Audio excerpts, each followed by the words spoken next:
की जो ज़मीन है वो ना इमरान खान की मलकियत है, ना उनकी बेगम बुशरा की मलकियत है, वो एक ट्रस्ट है और ट्रस्ट का एक कानून होता है कि ये ज़मीन किसी और मकसद के लिए इस्तेमाल नहीं की जा सकती। ट्रस्ट जो है, वक्फ जिसको कहते हैं, इस्लाम के अंदर कहा जाता है रुका हुआ, कि यानी अगर एक ज़मीन जो है वो दाता साहब के नाम पे है और कायस मदार के लिए होगा तो उस ज़मीन के ऊपर कोई और इमारत नहीं बनाई जा सकती, वो खेत है, उसकी आमदनी वहीं जाएगी। तो ट्रस्ट की जो ज़मीन है वो यूनिवर्सिटी के अलावा इमरान खान का ज़ाती घर नहीं बन सकती थी, वो वहाँ मौजूद है।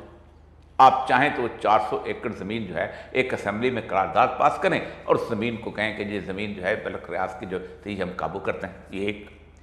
दूसरी, वो 50-60 अरब जो है वो पाकिस्तान के सुप्रीम कोर्ट के अकाउंट में है। आप जाकर सुप्रीम कोर्ट में जाके एक दरखास्त दायर करें कि जनाब ये पैसा जो है ये तो बददियानती का था, और साथ साबित करें और मलक रियाज को बुलाएं और पैसा साठ। तो ना पैसा कहीं गया, ना ज़मीन कहीं गई। इसी वजह से ये मेरे पास ब्रिगेडियर रहीक अब्बासी, ब्रिगेडियर मुसद्दक अब्बासी, ये नैब के डीजी होते थे, इनके पास ये केस आया था। ये उनकी रिपोर्ट थी कुछ उन्होंने उस वक्त दी थी और फिर उसके बाद ये मामला ख़त्म हो गया। अब ये क्यों उठाया गया? वजह यह है कि हमारे दोस्तों ने बड़ी मेहनत से इमरान खान के खिलाफ 3 केस निकाले। पहला केस निकाला तोशाखाना का केस। जब तोशाखाना केस निकाला तो अदालत ने कहा बाकियों का भी बताओ। तो इमरान खान का तो एक घड़ी थी, यहां तो हर साफी ने घड़ी ली हुई है। यहां तो हालत ये थी कि कार अलाउ नहीं है BMW, और वो BMW कार जो है वो रूल्स रिलैक्स करके उनको दी जाती है और वो बेच देते हैं। तो डाले पड़ गए कि ये तो मसला बन जाएगा, हमें भी बुला लिया जाएगा, हमने तो बहुत कुछ किया हुआ है। दूसरा केस उनके खिलाफ लगा था, वो था पार्टी फंडिंग का केस। अब पार्टी फंडिंग के अंदर जो बुनियादी इख्तियार है इलेक्शन कमीशन को वो ये था कि जो फंड वो गलत समझते हैं उस फंड को वो जब्त कर ले और उसके साथ साथ उनकी जो है एक निशान छीन, मतलब इमरान खान का बल्ला निशान है तो वो उसको कहेंगे ये हमने आपका छीन लिया, वो कल को विकेट रख लेगा। तो उस पर बड़े लाले के जान के लाले कि ये इसको कैसे चलाएंगे, क्योंकि जाहिर बात है वो भी तो पार्टी फंडिंग थी, इमरान खान की ज़ात पे तो नहीं आना था। तीसरा इंतहाई गलीज और फजूल इल्ज़ाम टेरियान वाला था।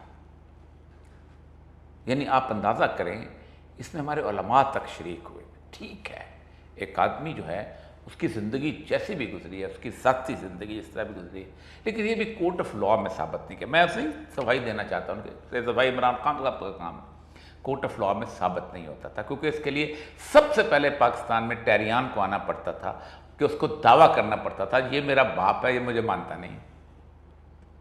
ठीक, और ये तो नहीं हो सकता था कि आप किसी पाकिस्तान में किसी खातून को उठा के कहें कि ये टेरियान। इससे तो हर खातून उठ के खड़ी हो जाएगी कि मेरा बाप मौलाना फजल रहमान है, मुझे मानता नहीं, मेरा बाप शहबाज शरीफ है, मुझे मानता नहीं, ये मेरा बाप। अब तो पाकिस्तान में सिर्फ एक ही होगा कि सिर्फ DNA हुआ करेंगे और तो कुछ नहीं हुआ करेंगे। तो ये तीनों केस जब फेल हो गए तो ये केस निकाला गया और ये केस था इंक्वायरी की स्टेज पे। जब तक इंक्वायरी मुकम्मल ना हो, नैब का कानून कहता है कि इन्वेस्टिगेशन में नहीं आ सकती, और जब इन्वेस्टिगेशन में नहीं आ सकती तो फिर आएगी तो फिर उसके वारंट जारी होते हैं।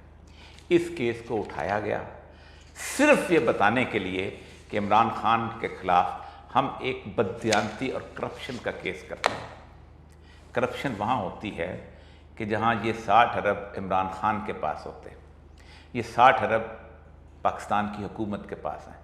आप चाहें तो उसको बेशक MPA फंड में तब्दील कर लें जैसे आप करते रहते हैं, आप चाहें तो उसको अपने लोगों को बांट दें सीक्रेट फंड में डाल के जैसे कि आप करते रहते हैं, आप चाहें तो आप उसको पाकिस्तान के ऊपर वैसे ही तकसीम कर दें जैसे आप लोगों की तस्वीरें बांटा करते थे, आप उसको ऊपर हेलीकॉप्टर में डालें, 60 अरब रुपये को बांट दें, आप बादशाह हैं, आप जो मर्जी कर सकते हैं। तो ये है बुनियादी तौर पर वो अल कादर ट्रस्ट। इसलिए बताया कि बाकी इस हंगामे के अंदर लोगों को एक बाकायदा क्लियर पिक्चर होनी चाहिए कि ये केस क्या है। इसको अमूमन हमारी ऑडिट की ज़ुबान में मैक्सिमम कहा जाता है टेम्परेरी एम्बेजलमेंट, यानी एक पैसा एक जगह जमा होना था दूसरी जगह जमा हो गया। अब उसमें भी टेम्पररी एम्बेजलमेंट इसलिए नहीं बनती कि सुप्रीम कोर्ट का अकाउंट जो है वो भी नेशनल कंसोलिडेटेड फंड के साथ वाबस्ता है।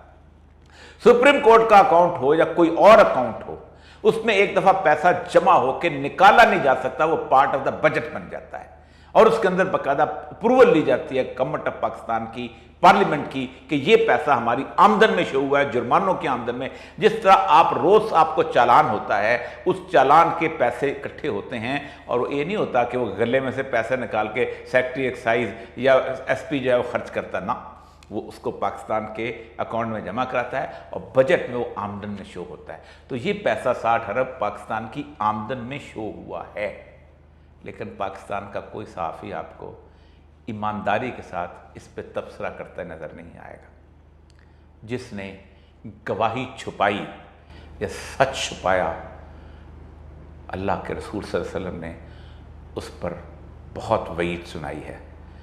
दुनिया में तो शायद बच जाओ, लेकिन गवाही छुपाने पर आखिरत में नहीं बच सकोगे।